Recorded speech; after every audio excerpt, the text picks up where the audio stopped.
ህወሓት ለመጀመሪያ ጊዜ ድሮንን ተጠቅመዋል ሸረና ላይ ስሉም ሰምተናል። እሱ ብቻ አይደለም። አሁን ትላንትና የሸረና ውድቀት ያመጣው ሌላኛው ግንባር ደግሞ ሱዳን ውስጥ የተፈጠረው ግንባር ላይ የህወሓት የድሮን ሴንተርም መውደሙንም የተነገረበት ነገር ነው ያለው። አሁን አርኤስኤፍ አሶሳ ላይ ካምፕ አለው ካልን ከአሶሳ ተነስቶ ወደ ሸረሪና ለመጓዝ ይህን ያህል ይከብደዋል ብለህ ታስባለህ? ትሬ መቅሰፍታዊ ጥቃት ፈጽመን ሰሜን ዕዝን ተቆጣጥረናል እንዳሉት የነበረው እቅድ በሰዓታት ውስጥ ማለት ነው ሸረሪናና ሽሬን ማገናኘት ነበር እቅድ ነበር። አልቋል። ጥርጣሬም አልተነበረም። ሸረሪና ላይ ያሸነፈ ሱዳን ውስጥ ሄዶ አሸነፈ። ሸረሪና ላይ ያሸነፈ አመንክም አላመንክም ማለት ነው ይሄ ኤርትራ ላይ ያሸንፋል። በእርግጠኝነት መናገር የሚችለው ነገር ማለት አዲስ ነገር አይደለም። አሁን የቤቱ ምርጫ ተብሎ የተቀመጠው ነገር በጣም ቀላል እንትኖች ናቸው። ዱሮም የፌዴራል ከተማ ነበረች። ዱሮም የኦሮሚያ መቀመጫ ነው። እዚህ ታውቃለህ አይደል? እዚህ እኮ ኦሮሚያ እኮ ቢሮ ፕሬዝዳንቱ ቢሮ እኮ እዚህ እኮ ኦሮሚያ ቢሮዎች እዚህ ናቸው። አሁን ብታየው ብታገላብጦ ተወያየን ያሉበት ነገሮች በአብዛኛው የነበረውን ነገር የማጥራት የማጠንከር ነገር ነው እንጂ የነበረው ነገር የዚህ አገር ችግር ነው ብሎ ያለማመን ነገር እንዳለ ነው እኔ የተረዳው። በአራት ሺዎቹ እንግዲህ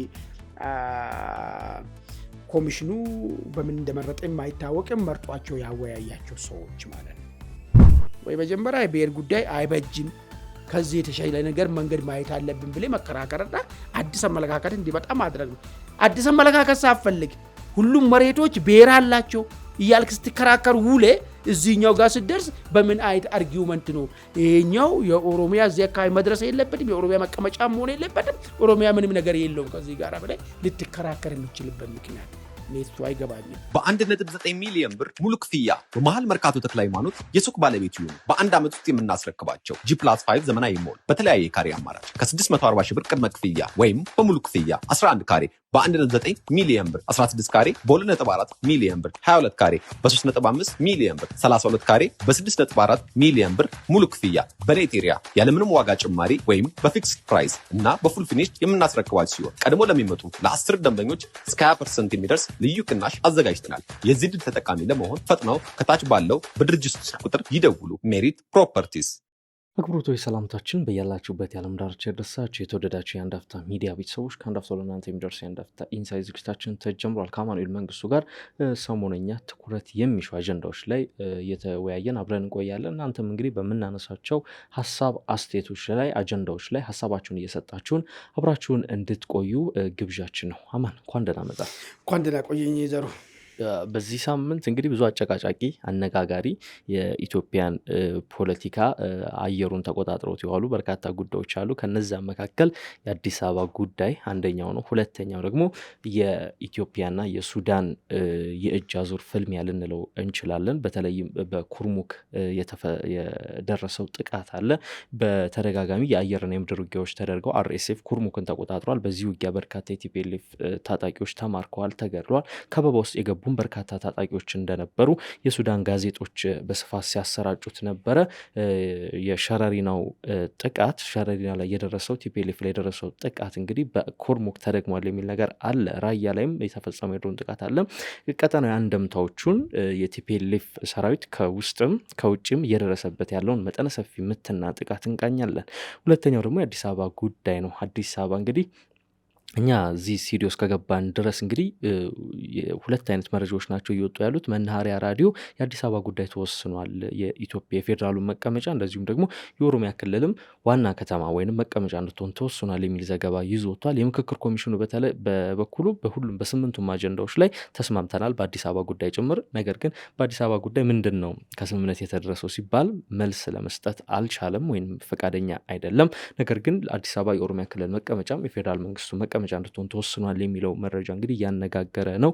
ያ እውነት ይሁን ውሸት እንግዲህ ከላይ እንደጠቀስኩት እንግዲህ አወዛጋቢ ሆኖ ነው የቀጠለው። የጠራ ነገር የለውም። ያ መረጃ ውሸት ነው የሚሉም አሉ። ነገር ግን ብዙ አንደምታዎቹን እንቃኛለን። ከዚህ በተጨማሪም እንደ ምዕራብ ትግራይና ራያ አካባቢ፣ ወልቃይት አካባቢዎች አወዛጋቢ እንደሆኑ ይታወቃል።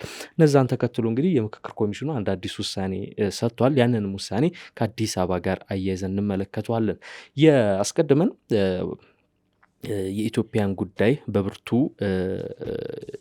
የሚያንትን የሚል ጉዳይ ስለሆነ አነጋጋሪ ስለሆነ የኢትዮ ሱዳንን ጉዳይ እናንሳ። በኢትዮ ሱዳን አካባቢ እንግዲህ የአርኤስኤፍ ታጣቂዎች ከኢትዮጵያ መንግስት ድጋፍ ያገኛሉ የሚል የተለመደ ክስ አለ። ይህን ክስ የኢትዮጵያ መንግስት በተደጋጋሚ ቢያስተባብለውም በአንጻሩ የቲፒኤልኤፍ ታጣቂዎች ደግሞ ከአልቡርሃን ወገነው በተደጋጋሚ በዛ ውጊያ ላይ መማረካቸው መገደላቸው ይታወሳል። ከሰሞኑም እንግዲህ ኩርሙክን ዳግም ለመቆጣጠር አርኤስኤፍ መጠነ ሰፊ ጥቃት ከፍቶ ነበር። በዚህ ጥቃት ታዲያ ኩርሙክን እንደዚሁም ጌሳንን ተቆጣጥሯል። የአልቡርሃን ጦርም ከኢትዮጵያ ድንበር አፈግፍጎ ወደኋላ እንዲመለስ ተደርጓል። በዚህ ውጊያ የቲፒኤልኤፍ ጦር ላይ ትልቅ ኪሳራ ደርሷል። ከዚህ በተጨማሪ ሱዳን ውስጥ አንድ ድብቅ የድሮን ጣቢያ ነበር የቲፒኤልኤፍ።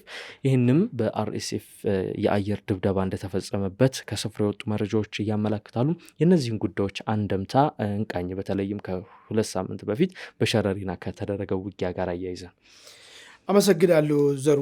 እንግዲህ ዋናው ነጥብ አሁን ይሆን ያለው ቲፒኤልኤፍ ቀጣይ ምን ሊያደርግ ይችላል ወይ ደግሞ እንቅስቃሴዎቹ ሁሉ ልሳኩ ይችላሉ ወይስ ላይሳካ ይችላል?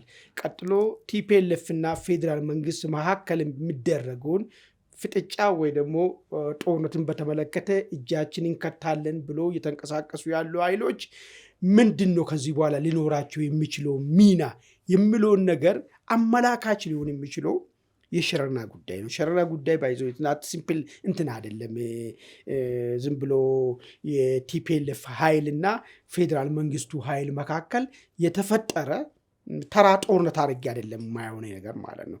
ከሸረና ጀርባ አንድ ትልቅ የኢትዮጵያን ታሪካዊ ጠላት ደጋፊ የሆነው የአልቡርሃን ኃይል አለ።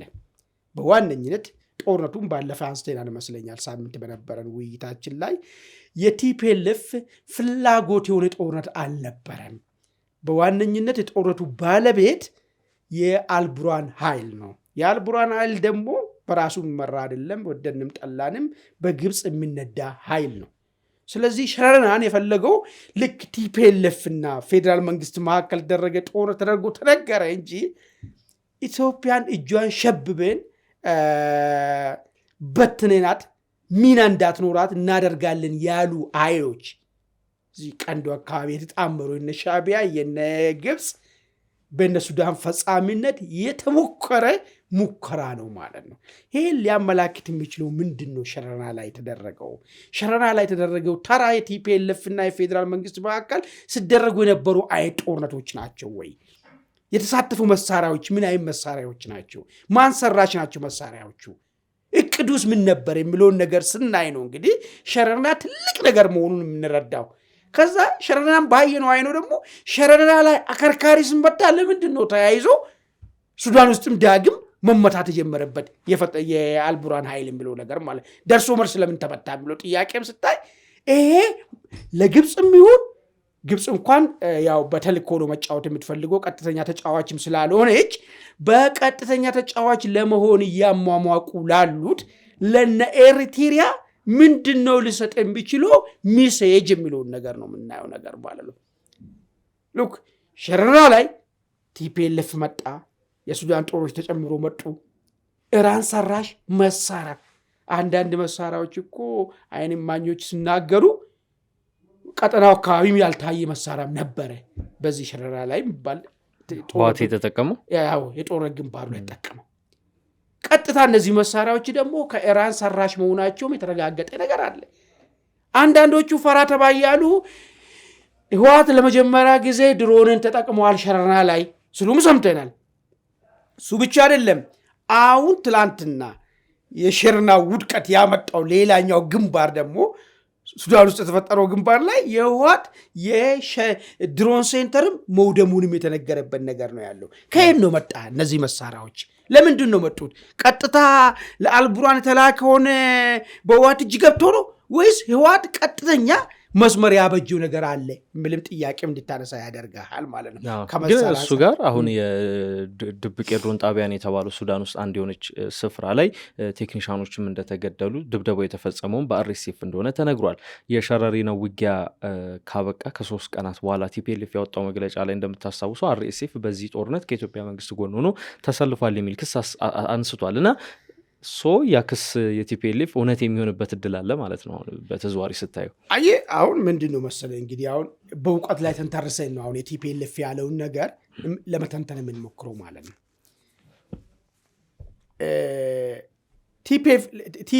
ጦርነቱ ሸረሪያ ተካሄደው ከሸረሪያ ጀርባ ማለት ነው እንውሰደው ቀጥታ አልቡራን የሚቆጣጠረው ቦታ ነው። እሱ ቦታ የፈጥኖ ደራሽ ኃይሎች እዛ አካባቢ እንደርሶ ማያውቁት አንድ እንት ይዛለ የፈጥኖ ደራሽ ኃይሉ በዚህ በኡመራ በኩል መጥቶ ሉግዲ የሚባል ቦታ ላይ ደርሷል ወይ የሚልን ደግሞ ጄኑዊን ጥያቄ ታነሳለ። ለምን ጦርነቱ በዛ በኩል ስለተደረገ ማለት ነው።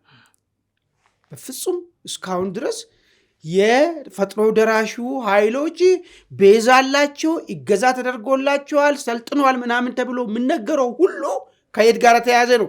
ከኩምሩክ ጋር ተያዘ ነው። እዚህ ኮርዶፋን በዛ በምንዋሰንበት ምዕራብ ወለጋና ቤንሻንጉል አካባቢ ማለት ነው።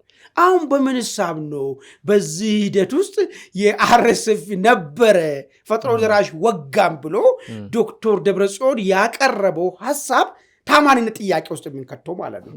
ጥሩ አሁን እዛ ውጊያ ላይ አሁን ስለ ውጊያው ስታነሳ እኔም መጀመሪያዎቹ ከአማርም ጋር እዚህ በተወያየንበት ወቅት ስናነሳ የነበረው ይሄ ሸረሪና ውጊያ አንተም እንዳነሳው የሱዳን ኬዝ ነው በዋናነት ከጀርባ። ምክንያቱም የአልቡርሃን ኃይል የአርኤስኤፍን ኃይል ለማዳከምም በአንጻሩ ደግሞ አርኤስኤፍም በዚህኛው ቦርደር አካባቢ ያለውን የአልቡርሃን ጦርን ይዞታ ማስለቀቅ ይፈልጋል። ሶ አሶሳ ካለ ካምፕ ካልን የተረጋገጠ አይደለም ማለት እነ ሮይተርስ የሳተላይት ምስሎችን አውጥቷል። የኢትዮጵያ መንግስት ግን ክሱን ውድቅ ስላደረገ ነው የተረጋገጠ አይደለም ልል የቻልኩት።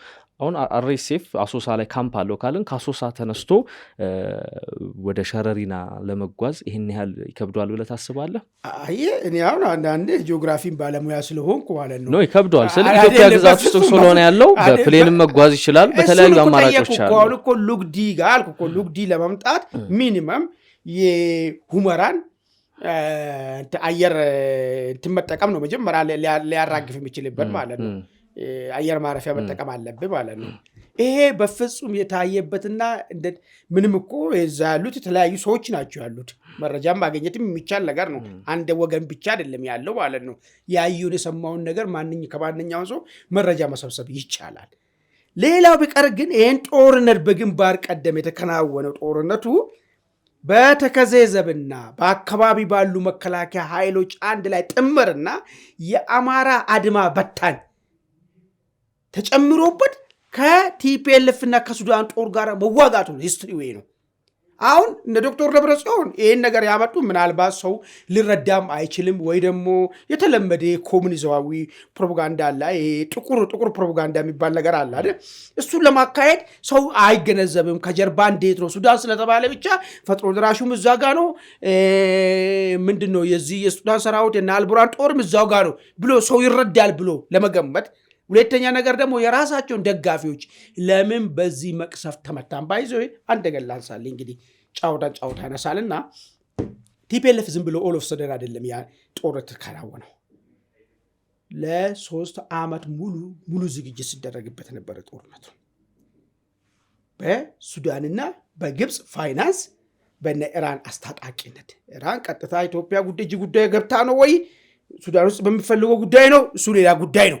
ነገር ግን 3 ዓመት ዝግጅት ተደርጎ ይህን ጦርነት ሲያከናውኑ የነበረው ተስፋ ልክ ከዚህ በፊት ሰሜን ኢዝን ማነው እዚህ ማነው ጥራልኝ መቅሰፍታዊው መብረቃዊ ጥቃት ማነው ስሙ ሶኩቱሬ አቶ ሴኮቱሬ መቅሰፍታዊ ጥቃት ፈጽመን ሰሜን ኢዝን ተቆጣጥረናል እንዳሉት የነበረው እቅድ በሰዓታት ውስጥ ማለት ነው ሸረሪናና ሽሬን ማገናኘት ነበር እቅዱ ነበር። አልቋል። ጥርጣሬም አልተነበረበትም። ለዛ ነው የዘበቱ ሲናገሩ የነበረበት በቀላሉ እንደሚያደርጉት ሁሉ ነገሮች እንደጨረሱት እርግጠኛ ሆኖ ነበር የገቡበት። ገቡ። የሆነው ነገር ግን አይደለም ሽረሪናና ሽሬን ማገናኘት ግማሹ የዋድ ሰራዊት ተከዜ ነው በላው። መቋቋም ያልቻለ ቁሞ እንኳን ተደራይቶ እንኳን መከላከል ሳይችል ቀርቶ ዘሎ ውሃ ውስጥ እስከ መግባት ድረስ ስንት ሬሳ ከውሃ ውስጥ እንደወጣ ስንት ምርኮኛ እንደተያዘ ስንት ሬሳ እዛ እንደተከመረ ታይቷል። አሁን ለዚህ ማምታታቻ ሲፈልጉት አይ የተወጋን እኮ መንግስት ፈጥኖ ደራሽ መሃል ገብቶ ነው የሚል አርጊውመንት ለመሸነፋቸው ምክንያት ሲያበጁ ጉዳይ ነው። ፈጥኖ ደራሽ ታች ነው ያለው፣ አልመጣም፣ ሊመጣ የሚችልበት ሁኔታም የለም። ገብቷል። ምወራው አሶሳም አይደለም። ባይዞ ነገሩን ማጋነን ሲፈልጉና አንዳንድ ቲፒኤልኤፍ ፕሮፓጋንዲስቶች ያው ነገሩን ሰፋ ሲያደርጉ ዴሳ ማሰልጠኛ ውስጥ ይሰለጥናል ፈጥኖ ደራሹ ምናምን ይላሉ። ያው እሱ ለምን እንደሚባል ይታወቃል። አሶሳ ሳይሆን ከአሶሳ የሆነ ያህል ኪሎ ሜትር ላይ ነው። ከአሶሳ አልፎ ወለጋ ወስዶ ነው ዴሳ ላይ አንድ ማሰልጠኛ ላይ ድሮ ደርግ የሚጠቀምበት ነበር። እዛ ውስጥ ነው ሁሉ ይልሃል። የሚገርም ነገር ማለት ነገሩን ቦልቆቅ ሲያደርጓል። አይ እንደው እነሱ ያሉትን ትተን ሮይተርስ ያወጡትን የሳተላይት ምንድነው አሶሳ ሳይሆን ኩምሩክ አካባቢ የኢትዮጵያ ኩምሩክ ጋር ቤዛ አለው ማሰልጠኛ አለው ተፈቅዶለታል የሚል ነገር ነው የሚነሳው። which is ከሱዳን ከኢትዮጵያ ድንበር አካባቢ 10-15 ኪሎ ሜትር አካባቢ ላይ የሚለው ነገር ነው የሚያነሱት ማለት ነው። አሁን ከዛ መጥቶ ምን ጠፍቶ ነው ስንቱ ጦር እዚህ ጋር ተሰልፈው ባለበት የፈጥኖ ደራሽ መጥቶ እዚህ ጋር ሊዋጋ የሚችልበትና በፕሌን አጋጉዞ ያምተ የሚታዋጋበት ሰዓቱ ሁኔታው ይፈቅዳል ወይ ነበር ወይ መጀመሪያ ወይ ሉግዲጋ ነበር ፈጥኖ ደራሽ ካሉ እሱ ላይ እንነጋገር። እዛ ጋር እንዳልነበረ ሁሉም ሰው ያውቃል። ይሄ ግዛት እንዳለ የተያዘው በአልቡራን ጦሩ ከየት መጥቶ ነው መንፈሱ እንደ ፈጥኖ ደራሽ ብቻ ለመሸነፋቸው ምክንያት ሲያበጁ ለምን ተሸነፋችሁ ሽሬና ሸረሪናን ለማገናኘት ኦፕሬሽኑን አዋቂነን ብላችሁ የኤርትራ ባለሙያዎች ተጨምሮበት ተሰርቶ የለም ወይ ለሚለው ነገር ምክንያት ሲፈጥሩ እቺን ይፈጠሯል ጉዳይ ነው። አሁን ዋና ነጥብ እሱ አይደለም። ቲፒኤልኤፍ ሸረሪና ላይ እንደዛ ተመታ። የሸረሪናው ግንባር ሱዳን ውስጥ ምንድነው እያሳየ ያለው ነገር ነው። እንግዲህ ሉክ በሸረሪና ላይ ድል ከተደረጉ በኋላ ኩምሩክን የምታክል አደገኛ ስትራቴጂ ከዚህ ቤት ተናገር ያለው ነው። በሁለቱም ጊዜ ነው ተናገርኩት።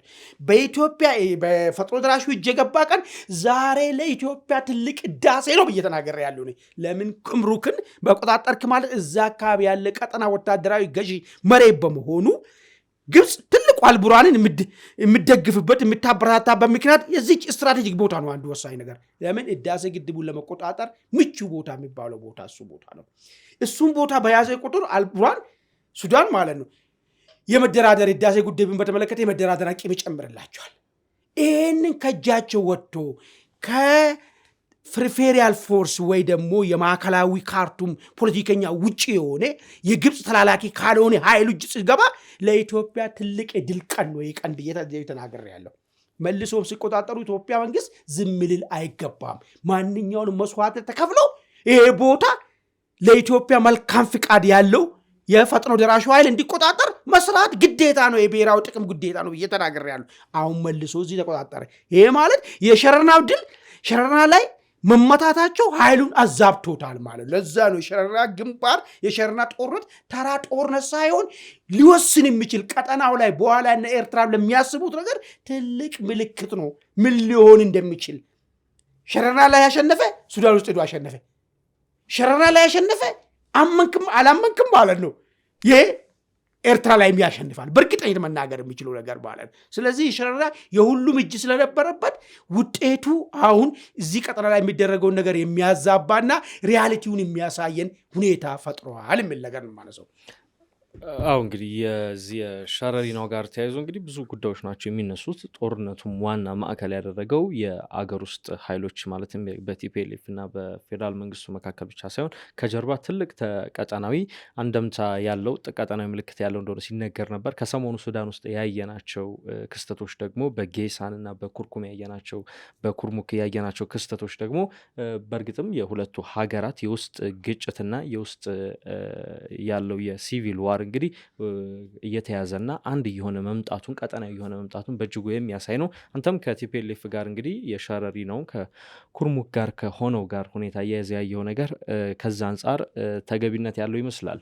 የሁለተኛው አጀንዳችን የሚሆነው እንግዲህ ቅድም እንደጠቀስ ነው የአዲስ አበባ ጉዳይ ነው። አዲስ አበባ የኦሮሚያ ክልል ዋና መቀመጫ ትሁን የሚለው ጉዳይ እንግዲህ በሀገራዊ ምክክር ኮሚሽኑ ላይ ትልቅ ሲያከራክር ነበር። ሌሎች አጀንዳዎች እስኪረሱ ድረስ ትልልቅ የሚባሉ ሌሎች አጀንዳዎች ነበሩ። በተለይ ከዚህ ከፌዴራሊዝም ጋር ተያይዞ ሌሎችም ጉዳዮች ነበሩ። ነገር ግን የምክክሩ አጀንዳ በአዲስ አበባ ጉዳይ ላይ ብቻ ተውጦ ነው ያየኑ። እጅግ ስብሰባ ረግጠው እስከ መውጣት ቃለ ጉባኤ ላይ አንፈርምም እስከ ማለት የደረሱ በርካታ ጉዳዮች ሲነሱ ነበረ። ቢቢሲ ደግሞ በጉዳዩ ላይ ሰፋ ያሉ ዘገባዎችን ይዞ ወጥቷል። ከሰሞኑ እንግዲህ አንተም እንዳስተዋልኩ ሁለቱም አዲስ አበባ የኦሮሚያ ክልል መቀመጫም የፌዴራልም ሴንተር ትሁን የሚል ጉዳይ ተነስቷል። ይሄ ውሳኔ ተሰጥቶበታል በሀገራዊ ምክክሩ የሚል መረጃ ወጥቷል። ሌሎች ደግሞ አይ ነው ይሄ እንደዛ የሚል ነገር የለም የፌዴራል መቀመጫ ትሁን እና ራሷን በፌዴራል ስር ትተዳደር የሚል ነገር ነው ያለው የሚል ጉዳይ እያነሱ ነው የሚገኘው። ከዚህ ከምዕራብ ትግራይ ወልቃይት ራያ ጋር ተያይዞም የተነሱም አዲስ የኮሚሽኑ መግባባት የተደረሰ ባቸው ጉዳዮችም አሉና ከዚህ ጋር ተያይዞ ሐሳቦችን እናንሳ። መልካም ዘሩ እንግዲህ ሰሞኑን አወዛጋቢ ሆኖ የከረመና ብዙ ሲባልለት የነበረው ከአገራዊ ምክክር አጀንዳዎች ውስጥ የአዲስ አበባ ወይ ደግሞ የፌዴራል ከተሞች እንዴት ይሁኑ የሚለው ጉዳይ ላይ ነው እንግዲህ ብዙ ጊዜ ፈጀና አጀንዳዎችም እንዳይጠቃለሉ ብዙ መካረሮችም የተፈጠረበት በኋላ ላይ ትላንትና መናኸሪያ ሬዲዮ ያወጣው ዘገባ ላይ የፌዴራል ከተማ ትሁን እንደዚሁም ደግሞ የኦሮሚያ መቀመጫ መሆኗን በህገ መንግስት እውቅና ይሰጣት ወይ ደግሞ የሀገሪቷ ህገ መንግስት ላይ ይጠቃለል በሚለው ጉዳይ ላይ መስማማታቸው ነው እንግዲህ የተገለጸው።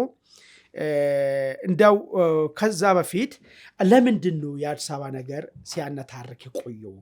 ብዙ ሰዎች ተስፋ አድርጎ የነበረው የዚህ አገር ስብራት ይቃናል ተብሎ ጠብቆ የነበረው ብዙ ነገሮች እንዳሉ ይቀጥሉ ተብሎ የአዲስ አበባ ጋር ሲደርስ አዲስ ነገር አይደለም። አሁን ሁለቱ ምርጫ ተብሎ የተቀመጠው ነገር በጣም ቀላል እንትኖች ናቸው። ዱሮም የፌዴራል ከተማ ነበረች፣ ዱሮም የኦሮሚያ መቀመጫ ነው። እዚህ ታውቃለህ አይደል? እዚህ ከኦሮሚያ እኮ ቢሮ ፕሬዚዳንቱ ቢሮ እኮ እዚህ እኮ ነው። ከኦሮሚያ ቢሮዎች እዚህ ናቸው። ይሄ ምንም እንትን የሚል ነገር አይደለም።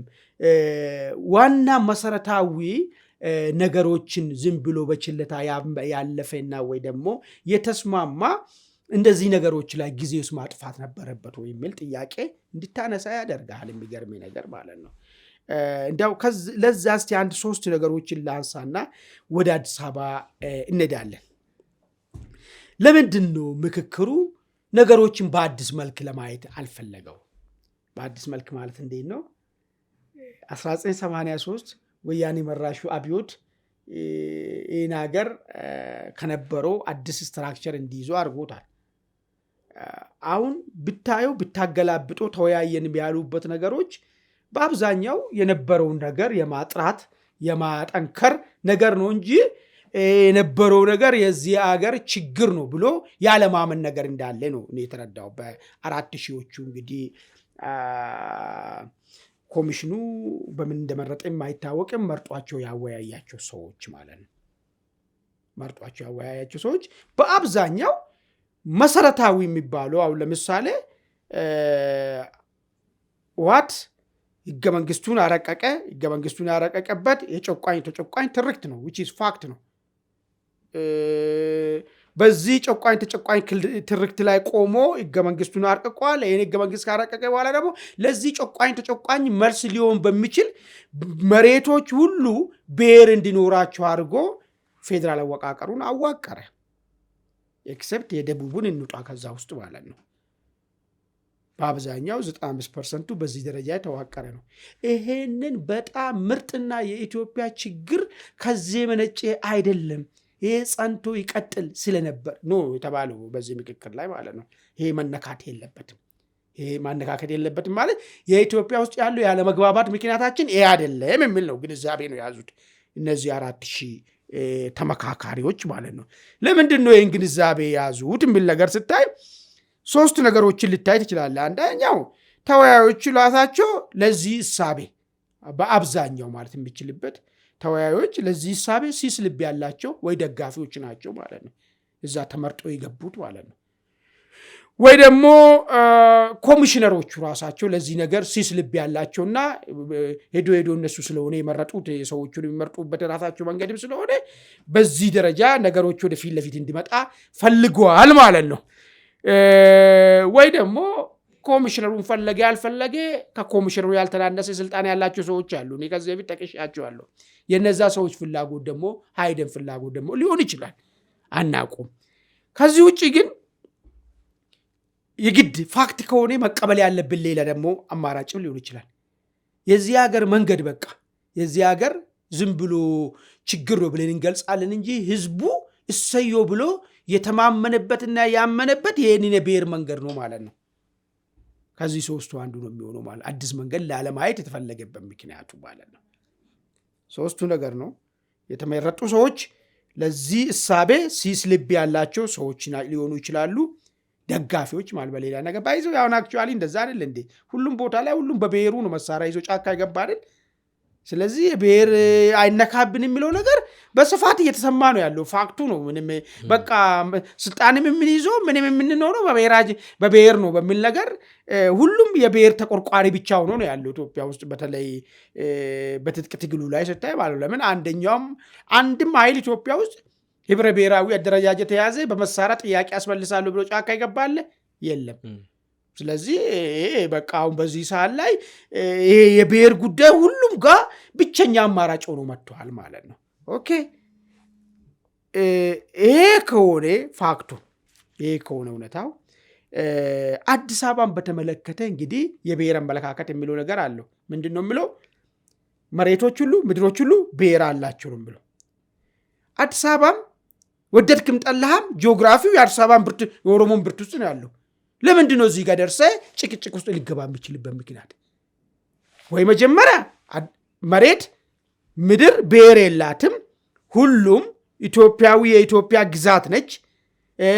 ከዚህ አስተሳሰብ ወጥተን ሁሉንም ዜግነትን መሰረት ያደረገ አወቃቀር ውስጥ እንግባ ብሎ ባልጠየክበት ሁኔታ ባህር ዳር የአማራ ነው ብለህ መቀሌ የትግራይ ነው ብለህ ሐዋሳ የስዳማ ነው ብለህ እነዚህ በምንድን ነው? በጂኦግራፊያቸው ነው።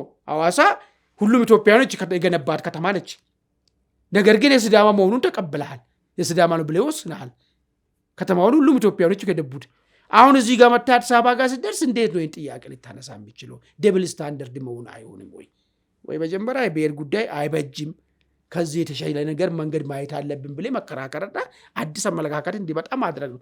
አዲስ አመለካከት ሳፈልግ ሁሉም መሬቶች ብሔር አላቸው እያልክ ስትከራከር ውሌ እዚህኛው ጋር ስትደርስ በምን አይነት አርጊውመንት ነው ይሄኛው የኦሮሚያ እዚህ አካባቢ መድረስ የለበትም፣ የኦሮሚያ መቀመጫ መሆን የለበትም፣ ኦሮሚያ ምንም ነገር የለውም ከዚህ ጋር ብለህ ልትከራከር የሚችልበት ምክንያት እሱ አይገባኝም። ስለዚህ በኋላ ላይ የመጣው ነገር ምንድን ነው? እንዲያውም በኦሮሚያ በኩል የባለቤትነት ጥያቄ ቀረና የመቀመጫነት ጥያቄው ተነሳ። የመቀመጫነት ጥያቄ ደግሞ ካየ ጥያቄ አልነበረም ወይ ኦሮሞ ጋር ጥያቄ? አሁን አዳዲስ ሰዎች ዝም ብሎ ዛሬ ከኦሮሞ የሆኑ ሰዎች ስልጣን ስለያዘ ወይ ኦሮሞ የሆኑ ሰዎች ጠቅላይ ሚኒስቴር ስለሆኑ ወይ ምናምን ስለሆነ የመጣ ጥያቄ ለምን ተደርጎ ይወሰዳል? ትላንትና ህወሓት እዚህ እስከነ ታንኩ እስከነ ባንኩ እስከነ አፈናው እስከነ ማሰቃያ እስር ቤቱ በነበረበት ሰዓት 96 ዓመተ ምህረት ላይ ዩኒቨርሲቲ ተማሪዎች እኔ እኩዮች የአዲስ አበባ የኦሮሚያ መቀመጫ አዲስ አበባ ነው ብሎ ዋጋ አልከፈሉም እንዴ? ጥያቄው አዲስ ነው እኮ ያለ እኮ የለም። ምናልባት ወይ ጥያቄዎቹን በትክክል አልተረዳቸው ካልሆነ በስተቀር እንጂ ይሄ ጥያቄ እንዳለ አይደለም። እዛ ምክክር ላይ የተቀመጠ ሰው ይቅርና የኢትዮጵያን ፖለቲካ መከታተል ከጀመረ ጥቂት ጊዜ የሆነ ሰው እንደዚህ አይነት ጥያቄዎች እንዳሉ የሚጠፋው አይደለም።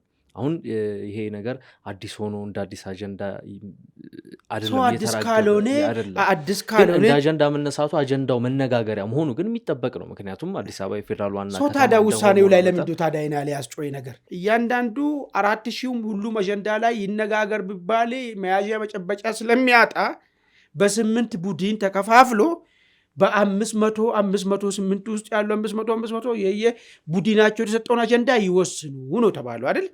ጂማ መልሰውን ደግሞ 4000 ጋር የምታመጣ ከሆነ ማለት ነው አመት 2 አመትም አይበቃም ይሄን አጀንዳ ለመነጋገር። መልሰ ደግሞ እያንዳንዳቸው ርዕስ ደግሞ በ4000 እናያለን ከተባለ ማለት ለዛ ይመስለኛል መጀመሪያም የተወሰነበት ምክንያቱ በየንትኑ ካታጎሪ እንዲወሰድ የተደረገበት ምክንያት ማለት ነው። አሁን ይሄ ከሆነ ተስማሙ፣ ፈረሙ፣ በቃ የጥያቄ ይነሳ ነበረ። ይሄንን ደግሞ ተቀብለናል ካሉ እኔ አሁን እዚህ ጋር ራሱን እኛ የምናወራበት ምክንያቱ ራሱ አይገባኝም። ተስማምቷል የተባለው ነገር በራሱ አንደኛ መነጋገሪያ ነው። ሁለተኛ ደግሞ ውዥንብሮች አሉ። አሁን የምክክር ኮሚሽኑ የኮሚሽነሯ ምክትሏ አይ ቲንክ ሂሩት ሲናገሩ ምንድን ነው ያሉት? የአዲስ አበባ ጉዳይ ነበር በብዙ ያጨቃጨቀው ግጭት እስከ መፈጠር ያደረሰው እሱ ነበር። ነገር ግን ተስማምተናል አሉ። በምንድን ነው ስምምነት የተደረሰው ሲባል ሊናገሩ ፈቃደኛ አይደሉም። በምክክሩ ደግሞ እየተሳተፉ ያሉ አካላት የፓርቲ አመራሮች ምናምን በማህበራዊ ድረገጾቻቸው እያጻፉ ያሉትን ነገር አንተም ተመልክተዋል ብዬ አስባለሁ። እንደዚህ የኦሮሚያ ክልልም ዋና ከተማ እንደዚሁም ደግሞ የአዲስ አበባም የፌዴራሉም ዋና መቀመጫ ትሁን የሚል ነገር አልተወሰንም፣ እንዲህ አይነት ነገር ላይ መግባባት አልደረስንም ብለው የተለያዩ ሚዲያዎች ላይ ወጥተውም እየተናገሩ ነው። መናኸሪያ ሬዲዮ ብቻ ነው የኦሮሚያ ዋና መቀመጫ እንድትሆን ተወስኗል የሚል ነገር ያነሳው እና ከዚህ ጋር ተያይዞ በራሱ ይሄ ውዥንብሩ በራሱ መነጋገሪያ መሆን ያለበት አጀንዳ ነው የሚል ነው አንድ ለውይይትም ስንመርጥ። እኔ ግን በዛ ደረጃ አልተረዳውም፣ አላየሁትም። እንዲህ ያለ ፓርቲም አላየሁም። ምናልባት የኦሮሚያ መቀመጫ መሆን አሁን ይኸውልህ ምርጫው 2 መጣ አይደል? መጀመሪያ ነበረው 4 ነበሯል። ወደ ኦሮሚያ ተጠቃለል። የፌዴራል መቀመጫ ትሁን ራስ ገዝ ትሁን ክልል ትሁን ነበር አይደል? 2ቱ ተሸነፉ። አከራካሪ ነበረው ወደ ኦሮሚያ ተጠቃለልና በፌዴራል መንግስት ደረጃ ላይ ተቀመጥ የምትል ነገር ነበር። ከዛ ኦሮሚያ ተጠቃለል የሚለውን ተሻሻለና በቃ እሱ ይቅር፣ የኦሮሚያ መቀመጫ መሆኗ በህገ መንግስት ይረጋገጥልኝ የሚል አቋም አነሳ። ይሄ ነው ህገ መንግስት ይረጋገጥ አይረጋገጥልኝ የፌዴራል መቀመጫ ትሁን የሚለው ላይ ሁሉም ተስማምቷል። ይሄ ነው ክርክር ነበረው። አሁን እኔ ፓርቲ የሆነ ሰው እቺን ወርድን ወርድ አውቶ የኦሮሚያ መቀመጫ እንዲሆን የኦሮሚያ መቀመጫ መሆኑ በህገ መንግስት ይጠቃለል የሚለውን ነገር አልተቀበልንም፣ በዚህ አልወሰንም ያለ ሰው አለ። ምናልባትም ተመልክተው ከሆነ ቢቢሲ የሚያወጣው አለ፣ እንደዚሁም ቲክፋ ኢትዮጵያ የሚያወጡት ዘገባዎች ላይ እዛ ተመካካሪ ሆኑ በውይይቱ እየተሳተፉ ያሉ አካላት የሰጡት አስተያየት አለ። በተለይ ቲክፋ ላይ አንድ አስተያየት የሰጡ ሰዎች እንዲህ አይነት ውሳኔ መግባባት ተደርሶበታል የሚል ነገር ተነስቷል። ነገር ግን አዲስ አበባ የኦሮሚያ ክልል ዋና መቀመጫ ትሁን የሚል ነገር ላይ አልተስማማንም።